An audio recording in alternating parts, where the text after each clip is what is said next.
Hi everyone, welcome back to my channel. In today's video, we're gonna take a deep dive look on how I line edit one of my own books slash projects, and I thought I would take you guys along. I feel like I've been seeing a lot of comments recently on how do you actually edit, what is revising, and also questions on theme, how do you add theme into your novels. And I think it might just be easier if I took you guys through a real example, and what I will be showing you is a real example.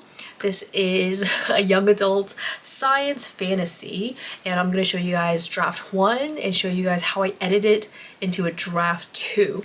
Now there are some caveats here, some disclaimers, so I'm going to go through them really quickly. The first is that the critiques or the comments I'm giving to myself are not necessarily objective comments. So writing is completely subjective. I even think writing craft advice is also subjective. So the comments I'm making for this project does not and probably will not apply to yours. Also, the comments I'm leaving for myself are not how I usually leave comments for clients, so that's just like an FYI. And third is that although I'm showing you guys this draft, I don't think it's necessarily my strongest piece of work, although I have revised it, just because this project is really old. What I'm about to show you is really old. I'm going to show you a version from 2016, like the first version. And because it's such an old project, I've lost what I was trying to go for. I don't know what I'm trying to go for with this project. I realized there was a chair in the shot. Okay, I moved the chair. I can't really go into details to explain why this character or why this choice of action, because I actually don't really know myself. Another disclaimer is that obviously what I'm about to show you has not been read by anyone, and the point of this exercise is to show how the writing has changed, even though the same things are happening. So if I have given this book to someone to read, which by the way, this book is not complete, I might not even start chapter 1 at this spot. If you do have critiques of this, I don't know if I'm open to hearing them. I guess if you word it nicely, but this is not really a place to critique the writing, I guess. I mean, you could give me feedback, but I wouldn't really know what to do with it. So how I'm gonna go about this video is that I'm gonna show you guys the literal draft. This is the first scene, or half of the first scene of the first chapter. I'm gonna read out loud these few pages, and we're gonna go through my comments and how I feel about them and how I changed this. I think the only context you need to know is that the character that you're about to see, she is a salesperson, if you will. She sells art in galleries, and in this world, selling art is kind of like selling a car. There's like processes, and it's like this big deal. So you're gonna see my main character try to sell some art. Let's get started. Chapter 1. Alora. Beauty sells. For as long as I know, and for everything that I have studied, I know that beauty has always been selling. The lady in front of me wears a black midnight dress. The fluorescent lights in these museum walls flashes the family pendant around her neck is completely ostentatious, a large silver rock gleaming and fending her enemies away. She probably has millions of them. She probably also has billions of them defending her too. Okay, we're gonna stop there. So the first note I really have is that I remember when I first wrote this, I thought this first line was so powerful. I thought I was doing something like super amazing, but ultimately this line is really melodramatic, so that's something that I highlighted for myself. And another thing is that because this book is written in first person, and my main character Laura, she's like saying all these things like beauty sells for everything I know, I don't think that this actually conveys into like an objective truth, because we're reading this knowing no context. We don't know who Laura is. For all we know as readers, she's just lying. And so it also introduces that unreliable narrator. And so just the combo of those two things, I don't think is a very strong opening. Oh, I forgot to show you guys. Actually, I had this here. This is a quote from Oscar Wilde as like the epigraph, and I wanted this here because, talking about theme again, I believe I wanted this book to, I wanted one of the themes to be class disparities, and I wanted beauty to be an element of class disparity, and how upper class society really are obsessed with looks, are obsessed with how they present themselves. So I think that's why I have this here. So anyway, that's why I think my first line is about beauty. I thought I was being funny with this line. She probably has billions of them. She probably also has billions of them defending her too. Yeah. Okay, let's just keep going. Mrs. Anastasia Karamazov's head tilts as she studies the most prized possession in the entire museum. I don't like it for unduly reasons, but it's a hit among all these clients and patrons, so the challenge arises, and I pretend this painting is more important to me. It honestly surprises me how easily it is to convince someone to believe in something. The trick behind it all is for you to not believe in the thing you're supposed to believe in. You just have to pretend. It's easy. When she finally figures out my intentions, she will want what she cannot have, and I will win. Although in secret, I'd rather her not buy the painting than me wait in agony. I would rather fail sooner than later if it were inevitable that I am not to succeed. Sometimes I think this, although I know I shouldn't be thinking negative thoughts like this. I am my mother's bestseller, I can do anything. Okay. Oh my god, so pretty much this line here is telling. Like this whole thing that I read out to you, the whole thing I highlighted is complete telling. Instead of like showing the tension of the challenge arising, I pretend this painting's, I'm telling it. And because I'm telling it, you can't really feel that emotional connection. You can't feel anything. And then I go on and on. There's not enough data to back it up. Why is she thinking this? It is just hard to tell because I don't think we know enough. It's too much like in her head and we don't know the scenario that's happening. We don't have enough context. Honestly, I would delete this whole thing. It's not needed because it doesn't do anything. Like it really doesn't do anything. There's beauty in this untraditional painting. It's about a little girl. The little girl is clothed in red and she wears no shoes. She's in the middle of a dark and damp forest. She's running away from what it seems like thousands of ghosts and monsters. They carry the flags of our nation and our war machines are aimed at their precious girl. It is obvious that the little girl cannot run away and her escapade will end when the guns find her heart. She will lie there until we are victors. I think this is as we trample her over with our machines. Again, I don't like this painting for unduly reasons. This whole thing is one sentence structure. It's SVO. There's no rhythm in these sentences. There's beauty. It's about a girl. This girl's clothed in red. She's in the middle of the forest. They're carrying the flags. It's obvious. She will lie there. Although what I'm depicting is actually very gruesome and it's supposed to be this terrible thing. I think the way that it's written just doesn't have that effect because it's just boring prose. Like it's just boring writing. I really like how the story starts, and I guess if I was a reader, I'd be curious, like, why is this lady trying to buy this painting? But because I'm like so distracted by writing, I can't, that's not like really driven because I think the line level writing is just not there. Mrs. Karamazov takes a sigh and I lean against the left side of my body. I wait patiently and don't speak. This has worked on all my previous clients. That's a lot of money, she says. I give her a nod. Best deal I can get you. She stares into my eyes and I sheepishly smile at her. This painting exhibits the state of our nation. It oozes the aesthetics of war. This painting is what everyone's looking for. Because of this, we need to do our best in the war fight. It reminds us to be brave. Oh, I know, she sighs, and then rubs her fingers on her temple. My heart beats, and this is the part of the deal I hate. This is the part where my heart wavers a little and my confidence isn't hold as strong as it would have. I get insecure and then I doubt myself. Okay, we're gonna stop here. I didn't comment anything because like, I don't even know what's comment. I don't even think this is the right word. Unduly, I don't know. Obviously I was reading the Brothers Karamazov, that's why I chose this name.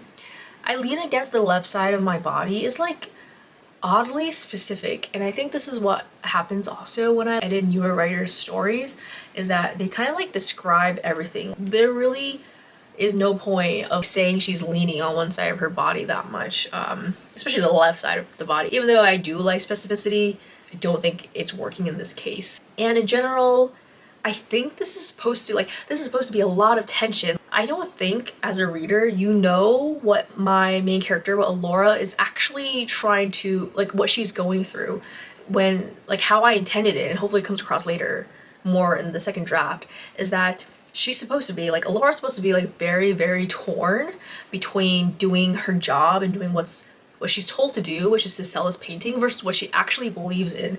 And I don't think you can tell at all that there's that conflict within herself. She's doing something that she actually hates doing, and I don't think you can really get that in here because the tension is not there.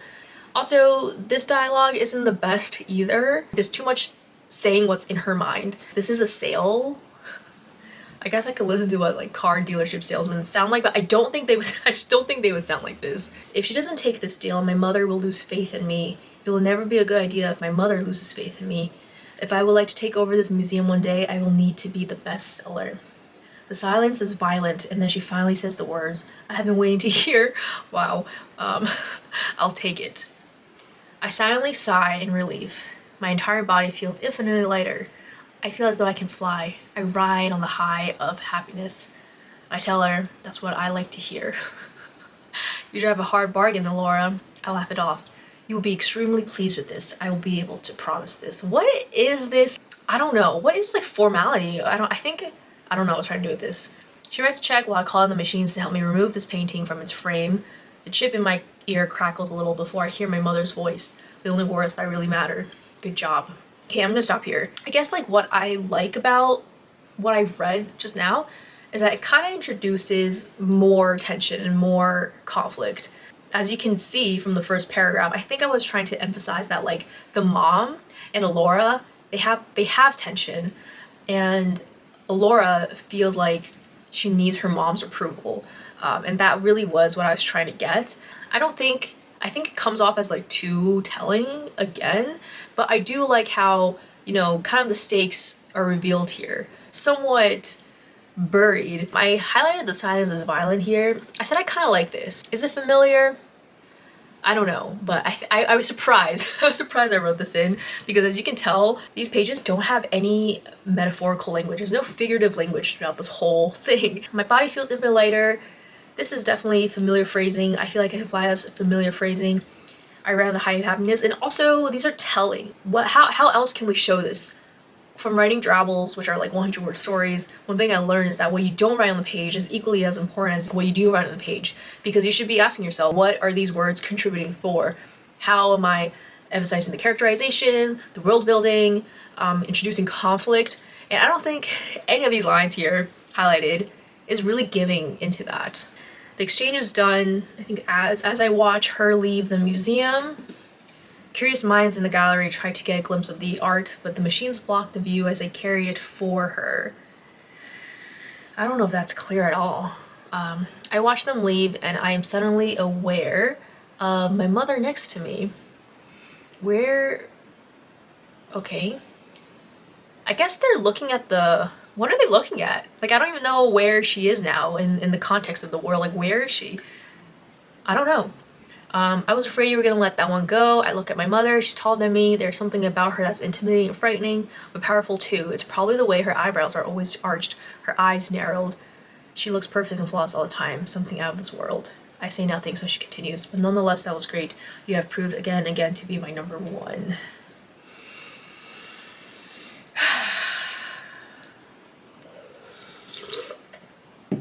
Okay, my comments at the end of this piece is pretty much the same as the beginning of what I was saying.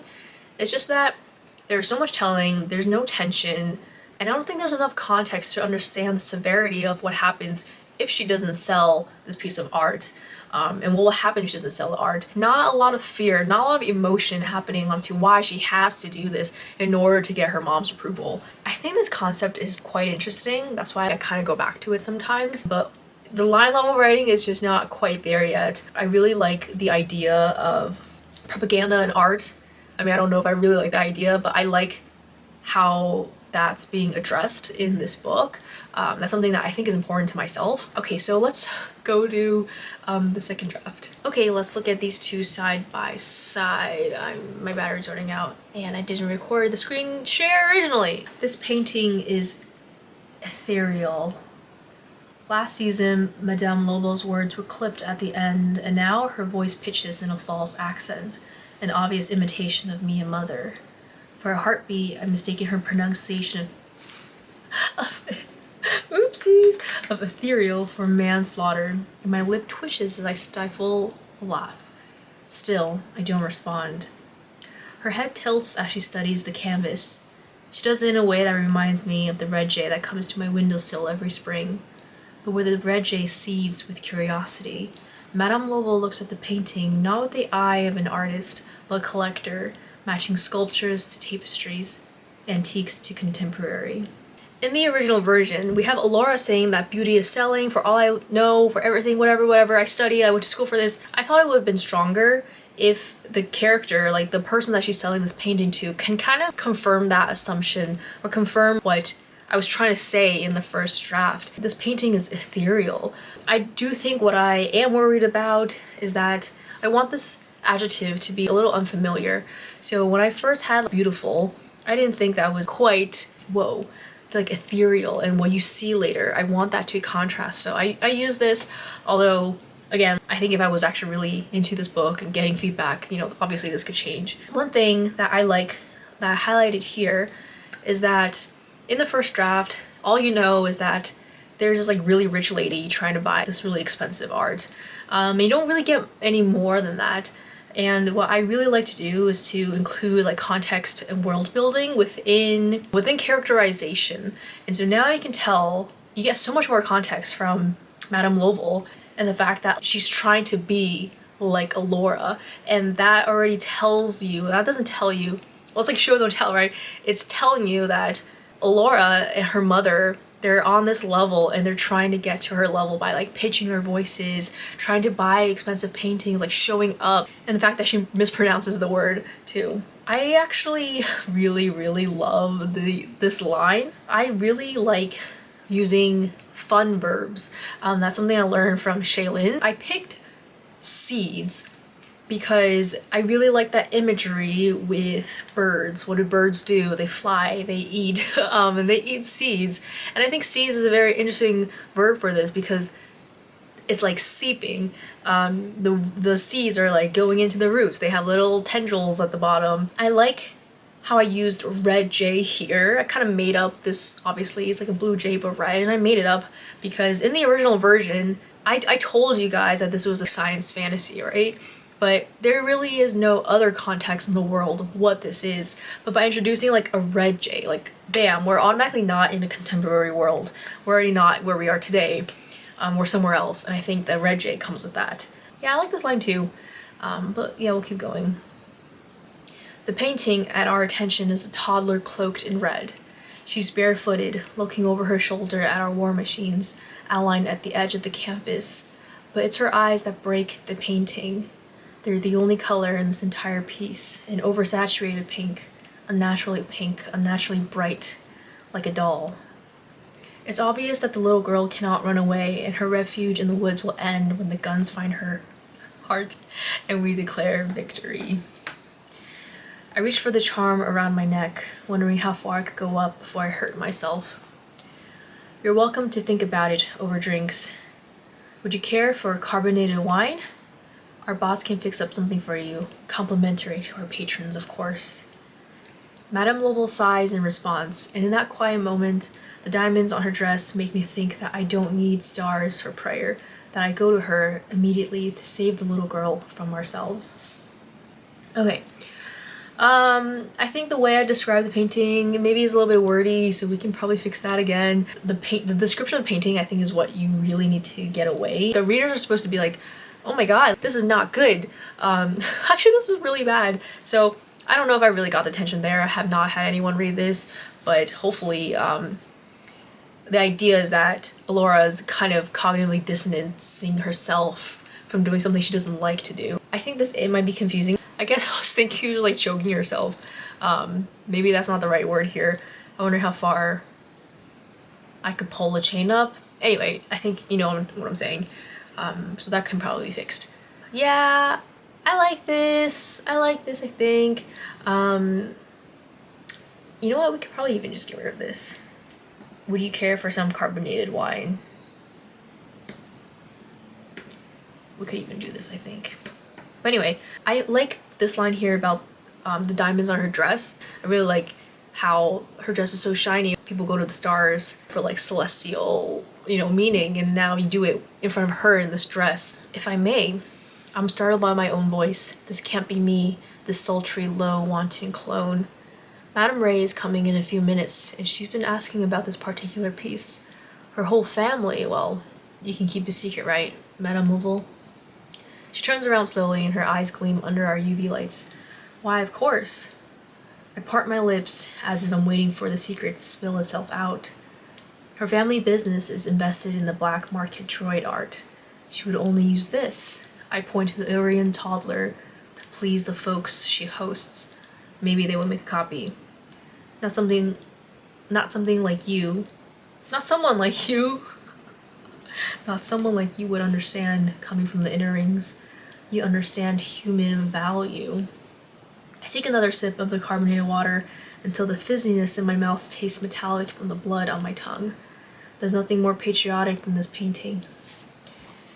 And I think I'm gonna remove this. I don't think we need that. Okay, I like this. I like this. I actually realized I'm supposed to be comparing and contrasting the two, and I have not done that. Okay, let's do it now. So, as you can tell, I'm not really trying to explain anything. I don't say I don't like it for unduly reasons. I feel like you can kind of get that in the second draft. Perhaps we can do more with the challenge, but I do sense that there's more challenges here than the before. We could probably like amp up the challenge by her, like Madame Level, like rejecting it. So we could do that, but I think it's a bit more than before. I don't need all this exposition. All of this, I kind of just like cut. People go to this museum, to go to this gallery, because they want to buy propaganda human art. And I wanted to kind of make fun of the cognitive dissonance of saying that you value human art and human whatever when you're so easily swayed into buying this like horrible painting about this little girl that's about to die. So I thought that was interesting, and I wanted to kind of contradict that. And also, I mentioned inner rings here, and you kind of get more context in the world building too, and how the society is formed. Okay, let's keep going. Madame Level turns around, and for a moment, I'm afraid I've pushed too much. I wonder what Mother would say if I lost this one, if she would send me away. Maybe that's what I want after all. To live on the sea edges of Ida, never to inherit this prestigious gallery. There I could help the refugees I have never had to hide. What's the sea edge? To live on the cliffs. Let's do cliffs of Ida. Never to inherit this prestigious gallery. There I can help the refugees. Okay, let's do that. I'll take it, she says. The relief of the decision flashes her cheeks red, and she asks, it pains me to say it, but we have to shoot those freaks, no matter how small they are. We can't let them multiply. Absolutely, I reply. I am vaguely aware of myself nodding. My fingers are wrapped tighter around the pendant. She removes my hand and places it in her palm. What's wrong, my dear? You'll hurt yourself like that. I'm just so happy for exactly what I want to hear. I don't really like this too much, but I think this is better than this. You drive a hard bargain, you'll be extremely pleased with this. I'll be able to promise this. I think it's a bit better. I don't think it's the best, but it's better. Okay, I have 4 minutes left on this memory card. Let's wrap it up. I call in droids to remove the painting from its frame. There are agile details better than me or any human in this room when it comes to delicacy, fingers and claws enough for an ikebana or a triple heart bypass. I assign another group of droids to accompany Madame Level to our procurement team, and as I watch her fade down the gallery, the chip in my ear cracks before I hear my mother on the other side. Good job. Before, I used to bloom under those words. A group of other patrons, Madame Ray included, watch a new set of droids assemble the next painting in place, and I walk away. Mother waits at the bar for me. She's much taller than me and her hair more platinum than mine. Not my sister, I used to say to my classmates, my mother. The droid behind the counter serves me another glass of carbonated water, and I will my face to be stone as I don't think about the Illyrian girl and how many Illyrian girls and boys have been executed by us, and how much I hate. I take a sip and everything still tastes like blood. Arrogance doesn't suit you, Laura. I used to bloom under those words. Oh, I really like that. Yeah, I mean, I think there's like some cleanup to do, like definitely to do. There's some like kind of awkward phrasing still, but I think it's a huge improvement. This arrogance doesn't suit you is better than, I don't know, I was afraid you were gonna let that one go. Arrogance doesn't suit you kind of has that like mom to daughter tone, telling your kid what to do, what not to do. But overall, I like it. It can be improved, but I like it so far. This is just the first half of the first scene. With my stories, I know that I have slow starts, so I already know that about myself. So if I could add in more stakes to what happens if she does lose it, or set up what's to come next to have even more stakes to drive forward the plot, that would kind of be next, because I kind of want everything understood, wrapped up in chapter 1, so chapter 2 we can start like increasing the pacing a little bit, and find out, you know, how can Alora get past her place in life and do the things she actually wants to do. So that's it for this video. I'm sorry, like the first half I didn't get the screen share correctly. I messed up, I didn't save it, so that was my bad. And yeah, let me know if you would like more of these videos, and I'll talk to you in my next one very soon. Bye!